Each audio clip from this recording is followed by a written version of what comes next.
The knock came at dawn, 3 sharp raps that echoed through the silent streets of Lakeview, Oregon.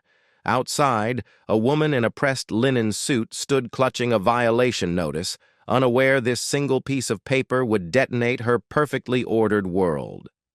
Her eyes scanned the offending sight, a battle-worn veteran watering his rose bushes in camouflage fatigues. To her, the fabric was an eyesore disrupting the neighborhood's pastel harmony. To Sergeant David Carter, those faded greens and browns were a second skin earned in deserts an ocean away. She handed him the ultimatum: remove the uniform or face escalating consequences. Before we dive in, let me know in the comments where you're watching from. I love seeing how far these HOA stories travel. What the HOA president didn't know, what she couldn't possibly fathom, was that her crusade against a soldier's identity would summon forces no homeowners association bylaws could contain. Within days, unmarked vehicles would idle at the community gates. Men with quiet eyes and coiled stillness would emerge, and the woman who ruled her fiefdom with clipboard and code would learn that some uniforms command more than aesthetic compliance. They demand respect. Stick around to witness the moment an HOA's pettiness collides with the unbreakable bonds of a brotherhood forged in fire. The desert never truly leaves a soldier. For Sergeant David Carter, the sands of Afghanistan still gritted beneath his fingernails 8 months after his final deployment. His homecoming hadn't been the triumphant parade of popular imagination, but a quiet return to a world that felt unnervingly soft. The military discharge papers in his duffel bag represented more than the end of service. They were divorce papers from the only identity he'd known since enlisting at 18. The VA counselor called it transition stress. David called it drowning in civilian air. When his younger brother Mark offered the guest house in Harmony Heights, David grasped it like a lifeline. Mark, a high school history teacher with a perpetually ink-stained collar, understood wounds that didn't bleed. Their childhood had been a patchwork of foster homes after their parents' fatal car crash, David at 15 becoming Mark's fierce protector. The military had given David structure. Teaching gave Mark purpose. Now, the brothers reversed roles. Harmony Heights materialized like a mirage at the edge of Riverside, California. Pastel homes stood in unnerving symmetry, lawns trimmed to identical heights, driveways free of oil stains. The neighborhood hummed with silent rules, garage doors closed by 9 a.m., trash cans hidden behind approved lattice screens, children's laughter at regulated decibels. At its center stood Eleanor Vance, the curator, whose silver Lexus glided through streets like a shark through reef waters. Her power derived not from charisma, but from meticulous enforcement of covenants few residents fully read. A failed marriage to a corporate litigator had left her with this domain, and she ruled it with contractual ruthlessness. David's arrival sent subtle ripples through the HOA's placid surface. Where neighbors saw disruptive camouflage, Mark saw his brother's armor against invisible shrapnel. The fatigues were David's transitional skin, familiar textures grounding him when supermarket fluorescence sparked migraines, when sudden laughter triggered flinch responses. He wore them not as protest, but as protection, tending Mark's rose garden at dawn, the rhythmic snip of shears replacing battlefield cadence. Eleanor Vance noticed. From her coastal dawn-approved bay window, she tracked the disruptive patterns moving through the neighborhood's beige landscape. Her disapproval wasn't merely aesthetic. David represented chaos, a variable her spreadsheets couldn't control. Their encounters at the communal mail kiosk became silent duels, his 1,000-yard stare meeting her Arctic assessment. When he knelt, repairing Mark's sprinkler system, sleeves rolled to reveal scar tissue mapping his forearm, Eleanor's pen hovered over her violation pad. The desert had trained David to recognize threats. He felt the crosshairs settle between his shoulder blades. The violation notice arrived on a Tuesday morning, slipped between Mark's utility bill and a gardening catalog. David recognized the envelope instantly. Thick ivory stock with the HOAs. Embossed crest, the kind of paper that whispered of attorneys and arbitration clauses. Eleanor Vance's signature sliced across the bottom in blue fountain ink, a slash of finality. David's fingers registered the texture first, the expensive cotton weave, the sharp edges that pricked his thumb when he extracted the single sheet. At the top, a crimson violation stamp bled into the fibers like a fresh wound. The language was a masterpiece of bureaucratic violence. Section 14 to 3.7. Prohibited attire and visual disruptions. David read the words aloud in the sunlit kitchen, each syllable dropping like a stone into still water. Resident observed in military-patterned camouflage on multiple occasions. Creates visual discord. Potentially intimidating aesthetic. Violation of community harmony standards. The notice demanded immediate cessation of offensive garments and threatened escalating fines, $100 for the first offense, $250 for the second, culminating in possible lien proceedings. A legal footnote referenced obscure covenants about maintaining neighborhood character, a phrase that felt deliberately elastic, designed to ensnare whatever Eleanor deemed undesirable. Mark slammed his coffee mug down, brown liquid sloshing, onto the granite. "This is about intimidation? You watered petunias." David said nothing. His eyes lingered on the phrase, potentially intimidating aesthetic, a seed of doubt Eleanor had planted with surgical precision. He imagined her drafting this at her mahogany desk, perhaps smiling at the cleverness of weaponizing perception. The desert sun still lived behind his eyelids, the phantom weight of body armor on his shoulders. Those same patterns that had concealed him from snipers were now deemed threatening in a neighborhood where the loudest sound was the sprinklers hitting manicured zoysia grass. David walked to the window. Eleanor stood across the street, pretending to inspect her azaleas. Her posture was a study in manufactured nonchalance, knees slightly bent, pruning shears held too delicately for someone who knew rose canes from crabgrass. When she sensed his gaze, she didn't turn. Instead, she lifted her chin toward the HOA's newest installation, a bronze plaque by the community entrance declaring Harmony Heights a tranquility zone. The irony tasted metallic in David's mouth. That afternoon, the camo became armor. David wore his fatigues deliberately now, the fabric whispering against his skin as he mowed Mark's lawn. Neighbors peered through slatted blinds. Mrs. Henderson across the street hurried her poodle inside. Eleanor materialized at her property line, cell phone raised not for a call but for documentation, the click of her shutter unnaturally loud in the suburban quiet. David met her lens with the same vacant stare he'd used on interrogated prisoners, a look that said, "I see your fear. I just don't care." The second notice arrived 48 hours later, this time hand-delivered by a trembling teenager from the HOA's compliance committee. Final warning screamed from the header in bold caps. New language appeared. Failure to comply constitutes willful disregard of community standards, may result in suspension of amenity access. David noted the escalation, from fines to exile. The pool, the gym, the clubhouse with its unused grand piano, all weapons in Eleanor's arsenal. At the bottom, a fresh threat. Legal remedies pursuant to Covenant 22.8 may be pursued. That clause would later unravel everything, but for now it hung in the air like a tripwire. Mark found David at dusk, standing before the framed photo of his unit, brothers in dust-caked camo, arms slung over shoulders in front of a Humvee. "We'll fight this," Mark insisted, waving the notice. David traced the glass over a young lieutenant's face, a kid who'd taken shrapnel in Helmand. "No," David said, the word calm as a sniper's breath before the shot. "She wants a war?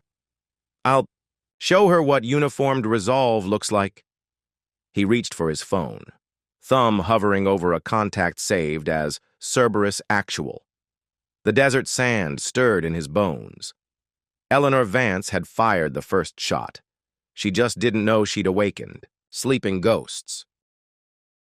The following morning dawned with an unnatural quiet. The familiar hiss of sprinklers was absent, replaced by an oppressive stillness that felt like the calm before an artillery barrage. David discovered why when he stepped outside. The community. Irrigation system had been selectively disabled. While Eleanor's azaleas glistened with perfect dew droplets, Mark's lawn showed the first signs of thirst, the grass already paling at the edges. A petty move, but strategically cruel, designed to demonstrate control over even the most basic elements of life in Harmony Heights. Eleanor's campaign escalated with surgical precision. A landscaping truck arrived unannounced, its crew citing mandatory hedge trimming for properties with visual non-compliance. They butchered Mark's prize-winning rose bushes, reducing carefully cultivated hybrids to jagged stumps under the guise of enforcing height regulations. David watched from the window, his jaw tightening as the foreman, a hulking man with Eleanor's business card tucked in his hat, smirked while measuring the carnage with a tape measure. The message was clear. Every living thing under this roof fell under her jurisdiction. Neighbors began crossing the street to avoid the Carter property. Faces that had once offered tentative smiles now ducked behind curtains. The HOA's social machinery was grinding into motion. Whispers at the community mailboxes, hastily organized street safety committees that coincidentally met only when David took his evening walk. Eleanor had weaponized the very conformity she enforced, turning Harmony into herd mentality. Then came the first financial strike. Mark's teaching salary couldn't absorb the $350 fine that appeared in their HOA portal for unauthorized structural modification, a charge stemming from David's repair of the sagging mailbox post weeks earlier. The payment demand arrived with a time-stamped photo of David swinging a hammer, his camo pants labeled as non-compliant work attire. Eleanor was building a case, brick by bureaucratic brick. David's response was silence. He continued his routines with intensified focus, the camo becoming his daily uniform. But beneath the surface, calculations were being made. He began mapping patterns, the exact times Eleanor made her inspection rounds, the license plates of unfamiliar vehicles that lingered near the property, the way certain neighbors suddenly developed security concerns that required motion-activated lights pointed directly at Mark's windows. The soldier in him recognized surveillance tactics, the slow encirclement of a target. The break came from an unexpected quarter. Mr. Henderson, the elderly widower across the street, began leaving subtle signs. A garden gnome turned to face.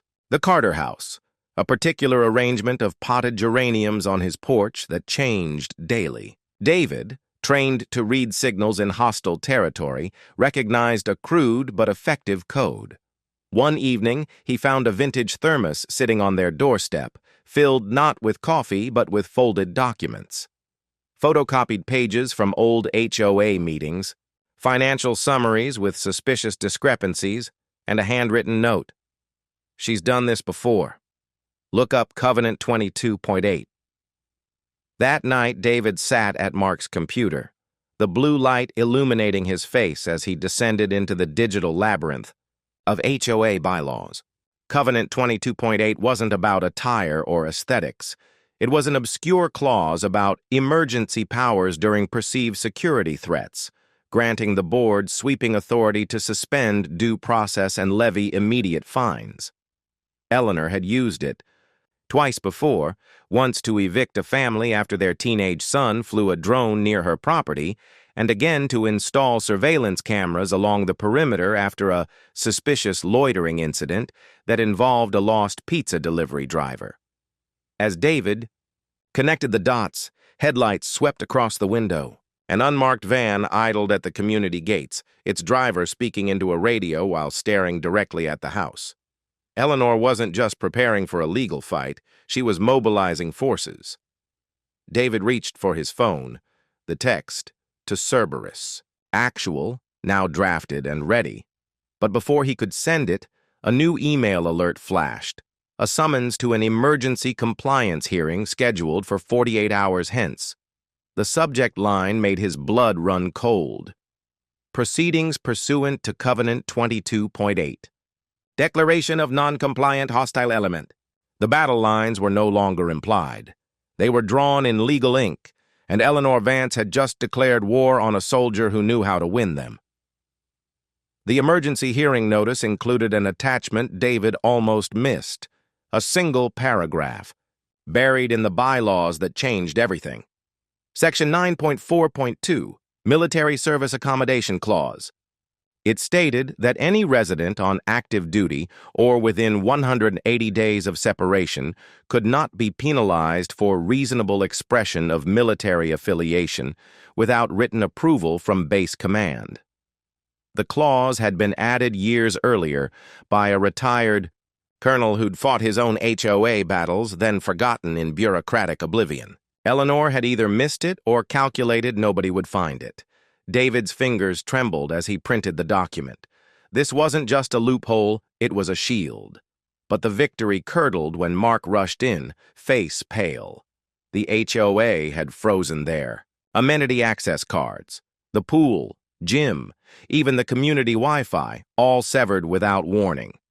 Then the phone rang. Mark's principal, voice strained, mentioned parental concerns about a teacher whose household was under HOA investigation. Eleanor was striking at their livelihoods now.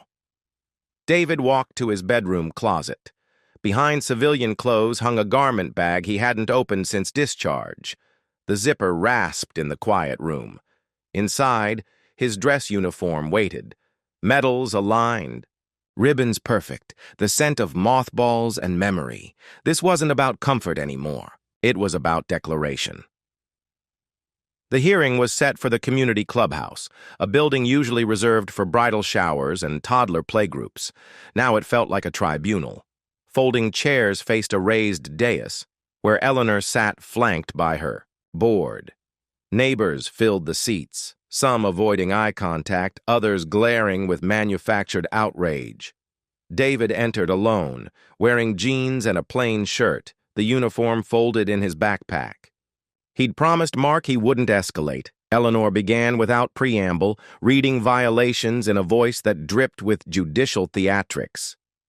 And therefore, pursuant to Covenant 22.8, we move for immediate eviction proceedings and lien placement. She paused for effect, adjusting her glasses.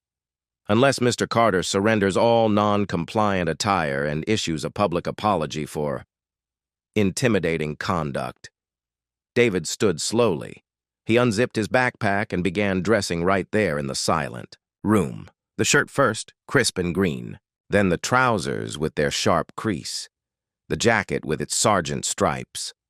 Finally, the medals, each click of metal against wool echoing in the stunned quiet. He saved the beret for last, placing it precisely on his head. Eleanor's mouth opened, but no sound emerged. David spoke softly, yet every word carried. Section 942. You're in violation of your own bylaws, ma'am. He approached the dais, placing the printed clause before her. And I believe Covenant 22.8 requires base command approval for any action against military personnel. Shall we call Fort Bragg together? For the first time, Eleanor Vance looked uncertain. Her eyes darted to a man in the back row, a lawyer type with a thin briefcase. He gave an almost imperceptible shake of his head. The clause was valid. David pressed his advantage. While we're at it, let's discuss the $18,000 missing from the landscaping fund. The copies Mr. Henderson provided were quite illuminating. The room erupted. Eleanor slammed her gavel, face mottled with rage. This hearing is adjourned. This theatrical display changes nothing. But the damage was done. Neighbors were murmuring, shooting her suspicious glances. David gathered his papers, his uniform a silent accusation. He'd won the battle. But as he walked out, he noticed two men in dark suits taking notes in the back row. They didn't look like residents, and they were staring right at Eleanor. The men in dark suits weren't lawyers or HOA lackeys. They were from the state attorney general's office. For months, they'd been investigating financial irregularities in several HOAs across the county, and Eleanor Vance's name kept appearing. In witness statements, David's stand had inadvertently triggered their operational timeline. They requested a private meeting at Mark's kitchen table, badges laid beside sugar bowls. The real Covenant 22.8 wasn't about security threats. It was Eleanor's personal slush fund. She'd been skimming HOA fees for years, using the emergency powers clause to justify unauthorized expenditures, luxury landscaping at her property, a European vacation labeled board education conference, even payments to a private investigator to dig up dirt on dissenting residents. The Camo Crusade was a distraction. She'd been weeks from a vote to double HOA fees and needed a villain to unite homeowners against. David, the intimidating veteran, was perfect. But the twist went deeper. Eleanor's ex-husband, Thomas Calder, wasn't just a litigator. He was a former defense contract executive under federal investigation for defrauding military housing contracts. Eleanor had been feeding him information about residents' service histories, financial struggles, and deployment schedules. The HOA's architectural committee was a front for identifying vulnerable properties to acquire through predatory liens. Their ultimate target? The entire Harmony Heights development for a luxury rezoning deal. David's military status made him untouchable through usual channels, so Eleanor panicked. The uniform ban was a desperate ploy to provoke him into something that would justify police involvement and discredit him. Instead, she'd drawn the attention of the very institutions she'd been exploiting. The AG investigators laid it out. They needed David's help. His uniformed stand had shaken loose witnesses. Mr. Henderson provided financial records. Other neighbors confessed to blackmail over violations. But Eleanor had encrypted records only accessible from her home computer. They needed proof she was collaborating with Thomas Calder's scheme. David agreed, but on his terms. That evening, he texted Cerberus Actual, Colonel James Riker, his former CO who now worked with veterans advocacy groups. The response was immediate. Stand by. Cavalry en route. David didn't know what that meant, but the desert sand in his bones settled. The mission parameters had just changed. Eleanor, meanwhile, was unraveling. She showed up at Mark's door at midnight, disheveled and without her usual clipboard. "Call off your dogs," she hissed, eyes wild. "I'll drop the fines. Just stop digging." David stood in the doorway, still in camo pants.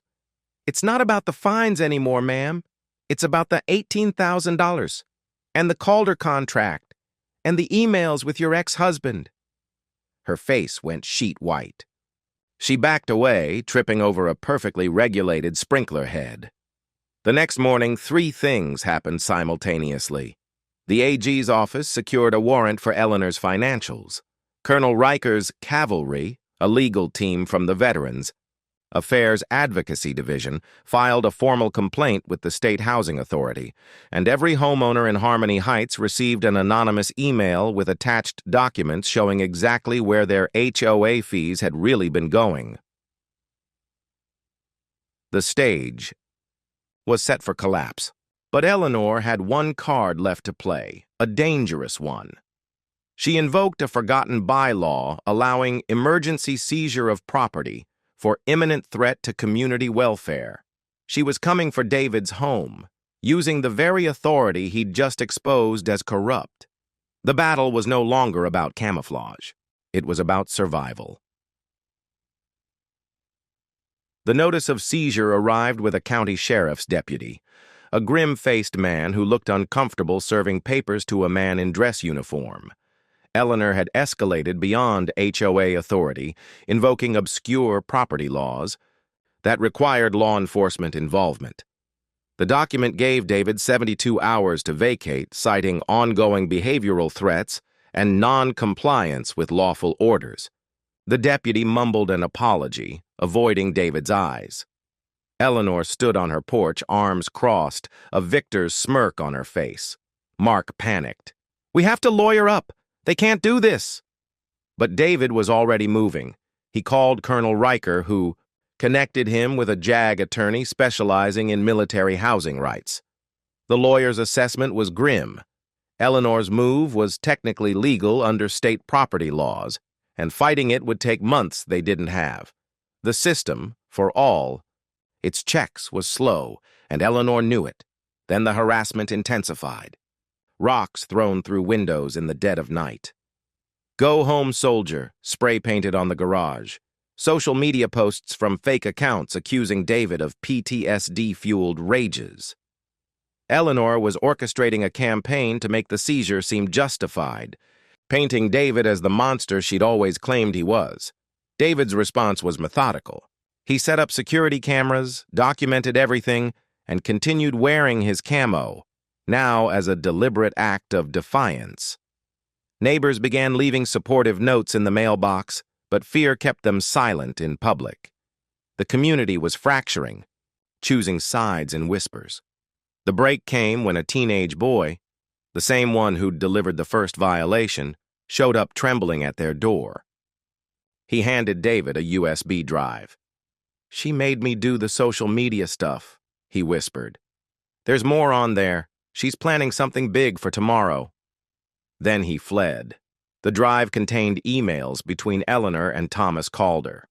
They discussed forcing the seizure, then using blight ordinances to acquire surrounding properties at auction.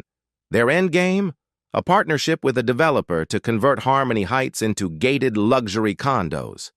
David's stand had delayed their timeline, and they were getting desperate. The final email made David's blood run cold. "If the soldier won't leave, we'll make it look like an accident. The gas line retrofit starts tomorrow." David checked his calendar. The community-wide gas line maintenance was scheduled for 9 a.m. An accidental leak at his property could be catastrophic. He called the AG's office. Their warrant was stalled in court. The JAG lawyer was hours away. Colonel Riker was unreachable. David was out of options. He looked at the framed photo of his unit, then at his brother's terrified face. He made a decision. At 600 hours, David Carter donned his full combat gear, not for show, but for function. He walked to the community entrance and began setting up. Traffic cones from the garage, flares from his emergency kit, a handwritten sign, "Danger, training, exercise in progress. No entry until 1200 hours." He was sealing off the neighborhood. Eleanor arrived at 7:30 a.m., followed by the gas company truck. She marched up, face purple with rage. "What is this nonsense? Remove this immediately." David stood firm, blocking the entrance. "Sorry, ma'am. Training exercise, community safety." He nodded toward his cameras. "It's all being documented." A standoff ensued. Neighbors gathered, phones recording. The gas workers shrugged and left. Eleanor screamed about lawsuits, but David remained immovable, a soldier holding his ground one last time. He'd bought a few hours, but the clock was ticking, and he had no idea what would happen when it ran out.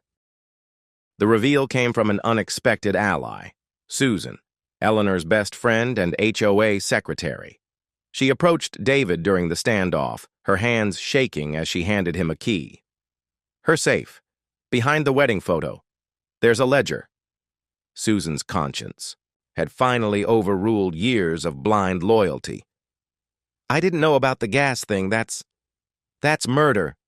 David sent Mark to retrieve the ledger while he maintained the blockade. What they found was worse than imagined. Not just financial records, but detailed plans to discredit 7 other military families in the neighborhood, timelines for accidents, to clear properties, and even drafts of fake news articles about violent veterans needing regulation. Eleanor hadn't just broken laws. She'd weaponized bureaucracy against the very people who defended it, but the true betrayal came next. Colonel Riker finally called His cavalry wasn't lawyers. It was David's old unit. 6 Special Forces operators were already en route, having taken emergency leave after hearing about the situation. They weren't coming to protest or negotiate. They were coming to support their brother, using skills no HOA could regulate. David's eyes stung. He'd thought himself alone in this fight, but the brotherhood he'd missed so fiercely had been there all along. He looked at the growing crowd of neighbors, many now holding handmade signs supporting him, and realized Eleanor's true failure. She'd tried to divide a community, but instead forged a stronger one. The gas company returned with police escort. The officer looked apologetic but firm. "Sir, you need to remove this blockade, now." David took a breath, ready to be arrested. But then a new voice cut through the tension. "I believe this supersedes your order, officer." It was Mr. Henderson, holding a printed document. He'd used his former title, County Comptroller, to emergency file an injunction against the seizure, citing financial fraud. The judge had granted it minutes earlier. The seizure was halted, pending investigation. Eleanor screamed, "You can't do this!" But as she lunged for the paper, her own phone rang. Thomas Calder's lawyer. He was cutting a deal with the feds, throwing her under the bus. The call was a warning. She dropped to her knees, the fight finally leaving her. But it wasn't over. As the police led Eleanor away, David noticed the gas foreman on the phone, looking nervous. Something was still wrong. The foreman met David's eyes, then quickly looked away, a silent plea for help. The accident was still in motion, and Eleanor hadn't been the only one planning it. The gas foreman's name was Leo. He pulled David aside, voice low and frantic. "They threatened my family. I was supposed to create a leak at your meter. But the order came from higher up, not just her." Leo revealed Thomas Calder had ties to the gas company's parent corporation. This was bigger than one HOA. It was a corporate land grab using Harmony Heights as a test case. David's unit arrived then, not in Humvees, but in rented SUVs. 6 men with quiet eyes and coiled stillness emerged, assessing the situation with professional calm. Their leader, Master Sergeant Torres, listened to Leo's story. "Okay, new mission. We secure the neighborhood until this is resolved." They didn't need orders. One man set up a perimeter. Another began evacuating nearby homes under the guise of a gas safety drill. A third accessed utility maps on a tablet, identifying vulnerability points. They worked with silent efficiency, transforming suburbia into a controlled zone. Neighbors watched in awe. This wasn't the intimidation Eleanor had invented. It was professional protection. David and Leo raced to the community gas valve station, hidden behind a decorative shrubbery wall. The lock was already broken. Someone had been here before them. Inside, a valve was partially open, slowly pressurizing the system beyond safe limits. Another hour, and homes could start filling with gas. Leo worked to stabilize it while David stood guard. That's when headlights approached. A black sedan with tinted windows. 2 men in suits got out, claiming to be from the gas company's risk management team. But their badges were fake, their posture all wrong. These were Thomas Calder's enforcers, here to ensure the accident happened. David stood his ground, hand resting near his hip where his service pistol would have been. "This area's closed, gentlemen." The lead man smiled coldly. "We have authority here, soldier. Step aside." Behind them, David saw Torres and another operator melting from the shadows. The cavalry had arrived. A tense standoff ensued. The suits with their corporate authority, the soldiers with their moral resolve. Leo was almost done, his wrench turning slowly. "Need 5 minutes!" he hissed. David didn't have 5 minutes. The lead suit was reaching inside his jacket. Then sirens. The AG's investigators arrived with state police, warrants finally in hand. The suits froze, caught in the act. Leo slammed the valve shut just as the system hit critical pressure. The disaster was averted, but as the suits were cuffed, one spat at David. "You think this is over? He owns judges. You'll lose everything." The threat hung in the air. They'd won the battle, but the war was just beginning. And the next move would come from the shadows. The gas foreman's name was Leo. He pulled David aside, voice low and frantic. "They threatened my family. I was supposed to create a leak at your meter, but the order came from higher up, not just her." Leo revealed Thomas Calder had ties to the gas company's parent corporation. This was bigger than one HOA. It was a corporate land grab using Harmony Heights as a test case. David's unit arrived then, not in Humvees, but in rented SUVs. 6 men with quiet eyes and coiled stillness emerged, assessing the situation with professional calm. Their leader, Master Sergeant Torres, listened to Leo's story. "Okay, new mission. We secure the neighborhood until this is resolved." They didn't need orders. One man set up a perimeter. Another began evacuating nearby homes under the guise of a gas safety drill. A third accessed utility maps on a tablet, identifying vulnerability points. They worked with silent efficiency, transforming suburbia into a controlled zone. Neighbors watched in awe. This wasn't the intimidation Eleanor had invented. It was professional protection. David and Leo raced to the community gas valve station, hidden behind a decorative shrubbery wall. The lock was already broken. Someone had been here before them. Inside, a valve was partially open, slowly pressurizing the system beyond safe limits. Another hour, and homes could start filling with gas. Leo worked to stabilize it while David stood guard. That's when headlights approached. A black sedan with tinted windows. 2 men in suits got out, claiming to be from the gas company's risk management team. But their badges were fake, their posture all wrong. These were Thomas Calder's enforcers, here to ensure the accident happened. David stood his ground, hand resting near his hip where his service pistol would have been. "This area's closed, gentlemen." The lead man smiled coldly. "We have authority here, soldier. Step aside." Behind them, David saw Torres and another operator melting from the shadows. The cavalry had arrived. A tense standoff ensued. The suits with their corporate authority, the soldiers with their moral resolve. Leo was almost done, his wrench turning slowly. "Need 5 minutes!" he hissed. David didn't have 5 minutes. The lead suit was reaching inside his jacket. Then sirens. The AG's investigators arrived with state police, warrants finally in hand.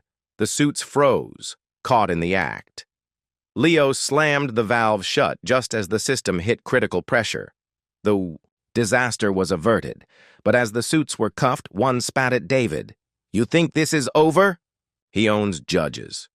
You'll lose everything." The threat hung in the air. They'd won the battle, but the war was just beginning. And the next move would come from the shadows. Harmony Heights did not become a perfect community overnight. Trust once broken, mends slowly. But the change was palpable. The new HOA board's first act was to remove the Tranquility Zone plaque, replacing it with a simple sign, "Welcome Home." Military flags now flew proudly beside holiday decorations, and the architectural committee approved a collective garden, where Eleanor's perfect azaleas once stood. David eventually packed away his camo, not out of defeat, but because he no longer needed its armor. He started a veterans advocacy group, using his experience to help others navigate civilian battles. Mark became HOA president, his first act to freeze all fees for 6 months, while auditors untangled Eleanor's financial web. Eleanor Vance received a 7-year sentence in a minimum security prison. Thomas Calder got 22 years in a far less comfortable facility. The gas company settled a class-action lawsuit that funded college scholarships for residents' children. But the most telling change was subtle. On the first anniversary of the standoff, David found a single camo shirt left on his porch. With it, a note from the community. "Wear it if you want. We've got your 6." He didn't put it on, but he kept it folded in a drawer, a reminder that some uniforms are worn invisibly. The bonds of community, the armor of integrity, the camouflage of hard-won peace. The streets of Harmony Heights are quieter now. But if you listen closely on certain evenings, you might hear it. The faint, comfortable sound of laughter rolling across lawns where fear once grew. And the knowledge that somewhere, a soldier tends his roses, unarmed except for the respect he earned, and the home he helped save.